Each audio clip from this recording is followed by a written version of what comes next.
খবরের শুরুতেই থাকছে হেডলাইন্স। আবাসনের নিচ থেকে রক্তাক্ত অবস্থায় উদ্ধার হল লরেটোর ছাত্রীর দেহ। কলেজে তোলাবাজি আর ধর্ষণকে প্রাতিষ্ঠানিক রূপ দিয়েছে তৃণমূল, অভিযোগ করলেন সেলিম। কসবা কাণ্ডে বাড়ল ধৃতদের পুলিশ হেফাজতের মেয়াদ, কঠোর ব্যবস্থা হবে, প্রতিক্রিয়া দিলেন জিবি সভাপতি।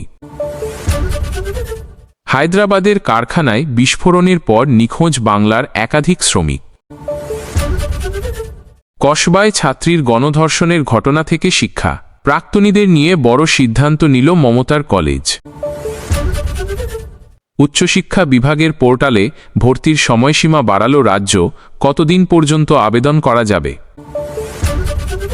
চালু হল রেলের super app rail one, ticket কাটা থেকে খাবার অর্ডার, এক অ্যাপেই মিলবে সব পরিষেবা। আসছি বিস্তারিত খবরে। সল্টলেকে আবাসনের নিচ থেকে রক্তাক্ত অবস্থায় উদ্ধার হল লরেটোর ছাত্রীর দেহ। সূত্রের খবর, ধর্মতলা লরেটোর সপ্তম শ্রেণীর পড়ুয়া ছিল সে। গত 29 জুন সল্টলেকের বিসি ব্লকের সরকারি বিচিত্রা আবাসনের নিচ থেকে রক্তাক্ত অবস্থায় তাকে উদ্ধার করা হয়। বেসরকারি হাসপাতালে নিয়ে গেলে ছাত্রীকে মৃত বলে ঘোষণা করলেন চিকিৎসকরা। পুলিশ সূত্রে জানা গেল, মৃত ছাত্রীর নাম অদ্রিজা সেন। পরিবারের পক্ষ থেকে অভিযোগ দায়ের করা হয়েছে। পরিবারের দাবি, অদ্রিজা আত্মহত্যা করতে পারে না। তদন্তে নেমেছে উত্তর বিধাননগর থানার পুলিশ। পুলিশ সূত্রের খবর, ওই ছাত্রীর বাবা অবসরপ্রাপ্ত শিক্ষা দফতরের ডিআই। তার মা সল্টলেকে একটি স্কুলের বিজ্ঞান বিভাগের শিক্ষিকা। গত 29 তারিখ মায়ের সঙ্গে বেড়াতে গিয়েছিল অদ্রিজা। মায়ের সঙ্গে মুড়ি এবং সিঙ্গারা খেতে খেতে খুনসুটিও করল। বাবা সেই সময় বাজারে বেরিয়েছিলেন। এরপরে তিনি কিছুক্ষণের জন্য বেরিয়েছিলেন। রাত 8:40 ফিরে এসে দেখলেন মেয়ে বাড়ির নিচে পড়ে আছে। তাকে ঘিরে রয়েছেন প্রতিবেশীরা। সুব্রত সেনের কথায়, এসে দেখি মেয়ে যন্ত্রণায় কাতরাচ্ছে।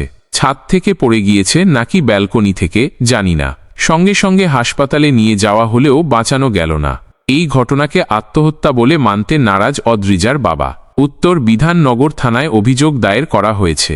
সিসিটিভি না থাকায় তদন্তে বেগ পেতে হচ্ছে তদন্তকারী আধিকারিকদের। পারিপার্শ্বিক তথ্য প্রমাণ সংগ্রহ করা হয়েছে। পুলিশ ইতিমধ্যে ছাত্রীর ফোন ও ডায়েরি বাজেয়াপ্ত করেছে। কসবা ল কলেজের ঘটনা থেকে শিক্ষা নিয়ে বড় সিদ্ধান্ত নিল মুখ্যমন্ত্রী মমতা বন্দ্যোপাধ্যায়ের কলেজ। যোগেশচন্দ্র চৌধুরী কলেজের ছাত্র সংসদের তরফে প্রাক্তনীদের জন্য রীতিমতো নোটিশ দিয়ে কড়া পদক্ষেপ করা হয়েছে। ওই কলেজের ছাত্র সংসদ নোটিশ জারি করে বলল, কোনো প্রাক্তন ছাত্রকে কলেজ ছাড়ার 5 বছর পর্যন্ত কলেজের কোনো অনুষ্ঠানে আমন্ত্রণ জানানো হবে না। এমনকি ওই ছাত্র বা ছাত্রী কলেজের অনুষ্ঠানে যোগদান করার অনুমতিও পাবেন না। তবে এই নির্দেশে কিছু ক্ষেত্রে ছাড় দেওয়া হয়েছে। যেমন সরস্বতী পুজো, প্রাক্তনদের ফুটবল বা ক্রিকেট ম্যাচ হলে তখন প্রাক্তন পড়ুয়াদের ক্যাম্পাসে ঢোকার অনুমতি মিলবে। বর্তমানে গোটা দেশ তোলপাড় কসবা কাণ্ডকে ঘিরে। কলেজের মধ্যে গণধর্ষণ করা হয়েছে এক ছাত্রীকে। অভিযুক্তদের মধ্যে একজন কলেজের প্রাক্তনী, বাকি 2 জন কলেজের বর্তমান ছাত্র। এরপরই প্রকাশ্যে এলো ওই প্রাক্তন ছাত্র মনোজিৎ মিশ্রের বিরুদ্ধে একাধিক অভিযোগ। সেই অভিযোগের নিরিখে দেখা গিয়েছে বহু বছর ধরেই নারীদের নির্যাতন, ভয় দেখানো, থ্রেট কালচারের মতো ঘটনা সে ঘটিয়েছে কলেজ ক্যাম্পাসে। এমনকি তার বিরুদ্ধে পুলিশে অভিযোগও জমা হয়েছে। তবে তাতে কোনো সুরাহা হয়নি। কসবার আইন কলেজের এই সব ঘটনা থেকে শিক্ষা নিয়েই প্রাক্তনীদের জন্য নতুন নিয়ম চালু করল যোগেশচন্দ্র চৌধুরীর ছাত্র সংসদ। প্রসঙ্গত, চলতি বছরেই সরস্বতী পুজোয় যোগেশচন্দ্র চৌধুরী কলেজ ঘিরে তৈরি হয়েছিল বিতর্ক।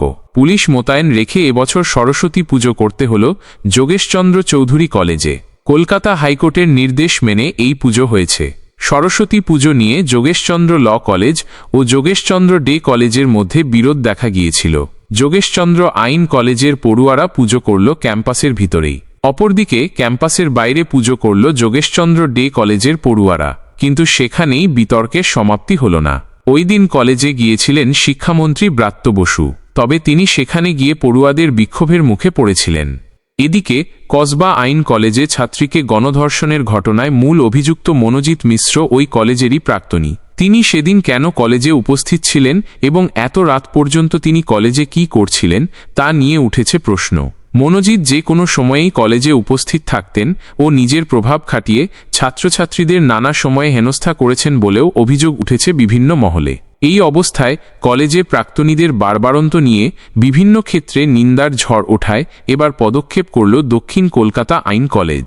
কসবার কলেজের ঘটনা থেকে শিক্ষা নিয়ে প্রাক্তনীদের গতিবিধি নিয়ন্ত্রণ করতে বিশেষ উদ্যোগ নিল কলেজ কর্তৃপক্ষ। শিলিগুড়ি ১ জুলাই কসবা কাণ্ড নিয়ে রাজ্যের শাসক দল তৃণমূল কংগ্রেসকে একহাত নিলেন সিপিএমের রাজ্য সম্পাদক মোহাম্মদ সেলিম। মঙ্গলবার সিপিএমের দার্জিলিং জেলা কমিটির বৈঠক হল জেলা সিপিএম কার্যালয় অনিল বিশ্বাস ভবনে। আর সেই বৈঠকের পরই কসবা কাণ্ড নিয়ে তৃণমূল কংগ্রেস ও মুখ্যমন্ত্রী মমতা বন্দ্যোপাধ্যায়ের বিরুদ্ধে একাধিক অভিযোগ তুললেন মোহাম্মদ সেলিম। তিনি বললেন, বিভিন্ন কর্মসূচি নিয়ে সিদ্ধান্ত গ্রহণ করা হয়েছে। ৪ তারিখে মিউনিসিপ্যাল কর্পোরেশনের সামনে অভিযান রয়েছে। গোটা রাজ্য জুড়ে যে ঘটনা ঘটছে তা নিয়ে কি সংগ্রাম হবে তা নিয়ে আলোচনা হলো। অভয়া কাণ্ডে থ্রেট কালচারের কথা শুনেছি। শুধুমাত্র মেডিকেল কলেজ নয়, বিভিন্ন প্রতিষ্ঠান, কলেজগুলিতে তোলাবাজি, ধর্ষণের জন্য তৃণমূল একেবারে প্রাতিষ্ঠানিক রূপ দিয়েছে। এগুলো তারই অঙ্গ। তার বিরুদ্ধেও প্রতিবাদ সংগঠিত হচ্ছে। কসবার কলেজে গণধর্ষণের ঘটনা নিয়ে সেলিম বললেন, আমি জানতাম কালীঘাটের ঘনিষ্ঠ কয়েকজন লোক কলেজগুলি চালায়। ধর্ষণ যারা করেছিল তারাও ইনহেলার কিনে নিয়ে এসেছিল, তারাও চিকিৎসার দায়িত্ব নিয়েছিল। তৃণমূলের ছাত্র নেত্রীকে দলেরই ছাত্র নেতারা ধর্ষণ করেছে। তিনি আরও বললেন, অতীতে এই ধরনের অভিযোগ অনেক ছিল। কসবা থানা পরিচালন কমিটি ধামাচাপা দিয়েছে। এগুলো সব মুখ্যমন্ত্রী, শিক্ষামন্ত্রীর জ্ঞাতসারে হচ্ছিল। আমরা দেখতে চাই তৃণমূল কংগ্রেস বা ছাত্র পরিষদ করে এমন মহিলারা কবে বিদ্রোহ করবে। আমরা নিজের মানসম্মান বিকিয়ে তৃণমূলের ঝান্ডা বহন করতে পারব না। সিপিএমের রাজ্য সম্পাদক আরও বললেন, সব জায়গায় বলে নাকি সিসিটিভি লাগিয়ে দেওয়া হয়েছে, কিন্তু যখন ঘটনা ঘটে তখন দেখা যায় ফুটেজ নেই। এখানে তাও সিসিটিভি ফুটেজ থেকে কিছু পাওয়া গিয়েছে, না হলে এটাও আর জি করের মতো হতো। পুলিশ ভিআইপি ডিউটিতে আছে, এদের সিস্টেমটাই ভেঙে পড়েছে। এসএসসি নিয়ে তার বক্তব্য, আমাদের রাজ্যে নিয়ম মেনে, কোর্টের রায় মেনে সহজে কোনো কাজ হয় না। মমতা বন্দ্যোপাধ্যায়ের নেতৃত্বে যে সরকার আছে তার একটা প্রাতিষ্ঠানিক দুর্নীতির রূপ দিয়েছে। দুর্নীতির সাম্রাজ্যের উপর বসে আছে। শিক্ষক নিয়োগে দুর্নীতি হয়েছে, এটা সবাই জেনেছে। সামনে স্কুল সার্ভিস কমিশন বোর্ড আছে। কারা টাকা নিয়ে ঘুষ নিয়ে করেছে সিবিআই সেটা বার করার কথা, সিবিআই সেটা করছে না। শুধু অযোগ্য কতজন আছে সেটা বলে দিয়েছে। মোহাম্মদ সেলিমের আরও অভিযোগ, আমরা চাই শেকড়টা বার করতে, কিন্তু বিজেপি বা তৃণমূল কেউই সেটা চায় না। যারা টাকা নিয়েছিল তারা কেউ বিজেপি বা তৃণমূলের নেতা, কেউ 1 মাস আগে কাজে যোগ দিয়েছেন, কেউ আবার ভাইফোঁটায় বাড়ি ফেরার কথা দিয়েছিলেন স্ত্রীকে। হায়দ্রাবাদে রাসায়নিক কারখানায় বিস্ফোরণের ঘটনার পর থেকে খোঁজ নেই দাসপুরের সেই সব শ্রমিকদের। দাসপুর থানার হরিরাজপুর গ্রামের এক পাড়াতেই বাড়ি তাদের। সকলের পরিবারেই দুশ্চিন্তার মেঘ ঘনালো, কান্নার রোল উঠল পাড়ায়। একই পরিবারের বাবা ছেলেসহ মোট 4 জন ওই কারখানায় কর্মরত ছিলেন। এর মধ্যে 2 জন শ্রমিকের খোঁজ পাওয়া যাচ্ছে না বলে জানা গিয়েছে। 4 শ্রমিক হলেন বছর 27-এর রাজীব টুডু ও শ্যামসুন্দর টুডু, 38-এর অসীম টুডু ও 55-র তারাপদ টুডু। জানা গিয়েছে এর মধ্যে শ্যামসুন্দর ও তারাপদ 2 জন সম্পর্কে বাবা ছেলে। কারখানায় বিস্ফোরণে আশঙ্কাজনক অবস্থায় আহত হয়ে তারাপদ বর্তমানে হায়দ্রাবাদের একটি হাসপাতালে আইসিইউতে ভর্তি। শ্যামসুন্দরের এখনও খোঁজ পাওয়া যায়নি বলে দাবি করলেন মা চম্পা টুডু ও পরিবারের সদস্যরা। আরেক শ্রমিক অসীম টুডুরও খোঁজ মেলেনি বলে জানালেন স্ত্রী জয়শ্রী টুডু। এই ঘটনায় উৎকণ্ঠায় রয়েছে পরিবারের সদস্যরা। যদিও রাজীব টুডু নামে এক ব্যক্তি দুর্ঘটনার আগে কাজ সেরে ঘরে চলে এসেছিলেন, তাই তার কিছু হয়নি। রাজীবের কাছ থেকেই কারখানায় দুর্ঘটনার কথা জানতে পারল বাকি শ্রমিকদের পরিবার।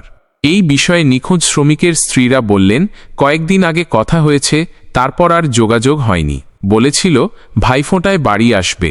ওদের বন্ধুদের সঙ্গে যোগাযোগ করেছি, তারাও ওদের খোঁজ দিতে পারছে না। হাসপাতালের লিস্টেও ওদের নাম নেই। তাহলে ওরা কোথায় গেল? ফোন রিং হয়ে চলেছে, তবুও তুলছে না। আশঙ্কায় আছি। হাসপাতালে চিকিৎসাধীন শ্রমিকের স্ত্রী চম্পা টুডুর কথায়, মাসখানেক হলো আমার স্বামী ও ছেলে ওই কারখানায় কাজে যোগ দিয়েছে। কারখানায় বিস্ফোরণের পর থেকে ছেলের কোনো খোঁজ নেই। খুব চিন্তায় আছি। আহত স্বামী কেমন আছে তাও জানি না। এই ঘটনার খবর পেয়ে দাসপুর ১ নম্বর ব্লকের বিডিও দীপঙ্কর বিশ্বাস গ্রামে গিয়ে পরিবারগুলির সঙ্গে কথা বলে পাশে থাকার আশ্বাস দিলেন। এমনকি ব্লক প্রশাসনের তরফ থেকে পুরো বিষয়টি জেলা প্রশাসনকেও জানানো হয়েছে বলে খবর। অন্যদিকে দাসপুর ১ নং ব্লকের বিডিও দীপঙ্কর বিশ্বাস বললেন, সরকারিভাবে কোনো তথ্য আসেনি এখনও। এখান থেকে এই পরিবারগুলো বলছে তাদের বাড়ির লোকদের পাওয়া যাচ্ছে না। আসলে ওরাও সঠিক কথা বলতে পারছে না। আমরা সবসময় খোঁজ খবর রাখছি, খতিয়ে দেখে ব্যবস্থা নেওয়া হবে। প্রসঙ্গত, সোমবার বেলা ৯টার পর বিস্ফোরণে কেঁপে উঠল সাঙ্গারেড্ডি জেলার পাশামাইলরাম এস্টেটের ৪ একর জুড়ে বিস্তৃত ওষুধ তৈরির কারখানা। সেই সময় ১৪৭ জন শ্রমিক সেখানে কাজ করছিলেন। বিস্ফোরণের তীব্রতায় শ্রমিকদের দেহ ছিটকে গেল ১০০ মিটার দূর পর্যন্ত।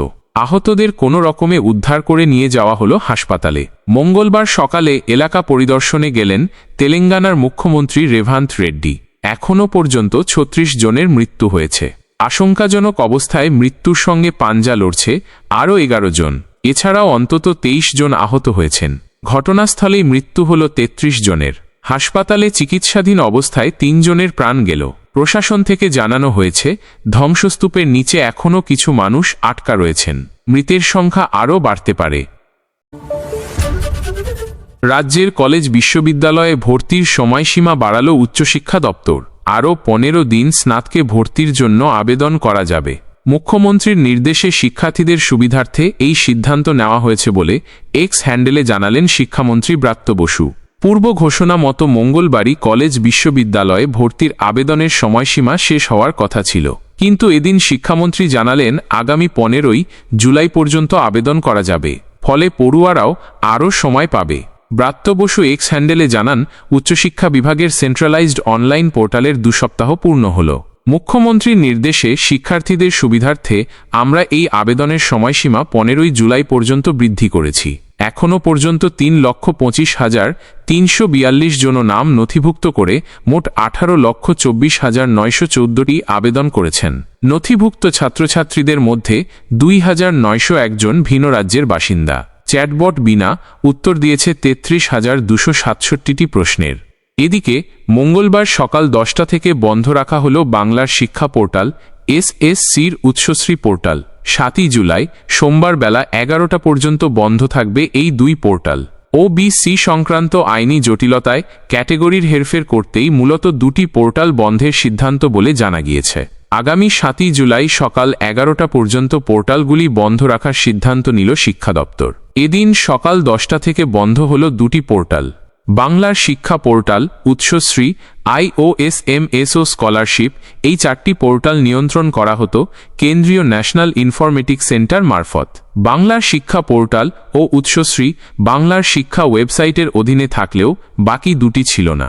রাজ্য সরকারের অধীনে নিয়ে আসা হবে এই ৪টি পোর্টাল, যা পরিচালন করবে West Bengal state data centre.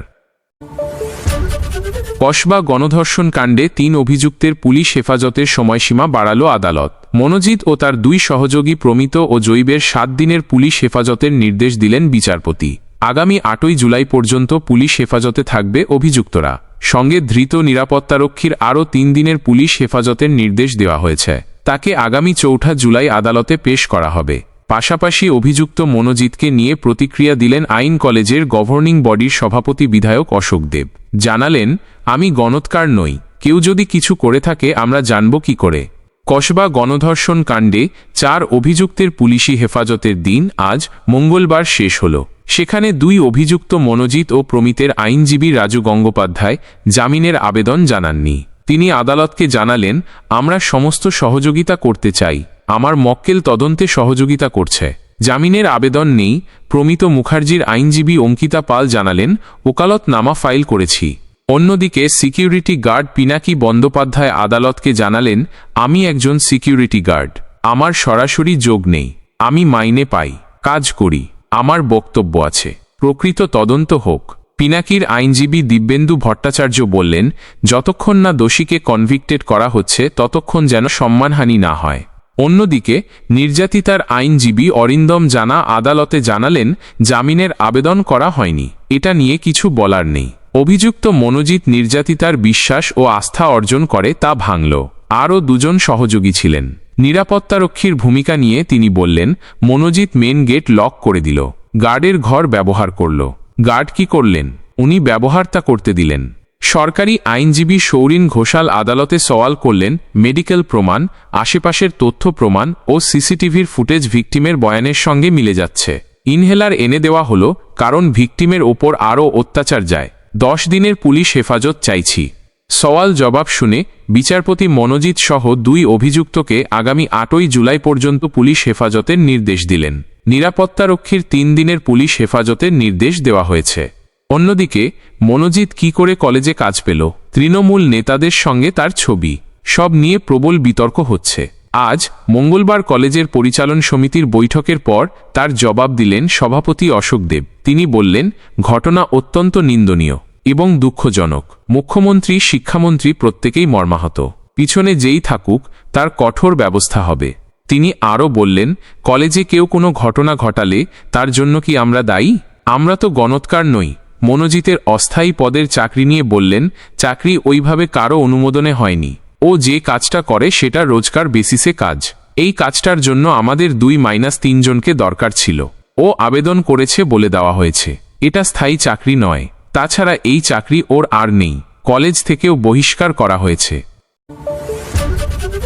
Ticket কাটা থেকে শুরু করে পিএনআর ট্র্যাক করা, কোচের অবস্থান জানা, খাবার অর্ডার করা, অভিযোগ জানানো বলা যেতে যেতে পারে রেল সংক্রান্ত সমস্ত পরিষেবাকে অভিন্ন ডিজিটাল ছাদের নিচে নিয়ে এলো ভারতীয় রেল। 1 জুলাই চালু হল ভারতীয় রেলওয়ের নতুন সুপার অ্যাপ রেল ওয়ান।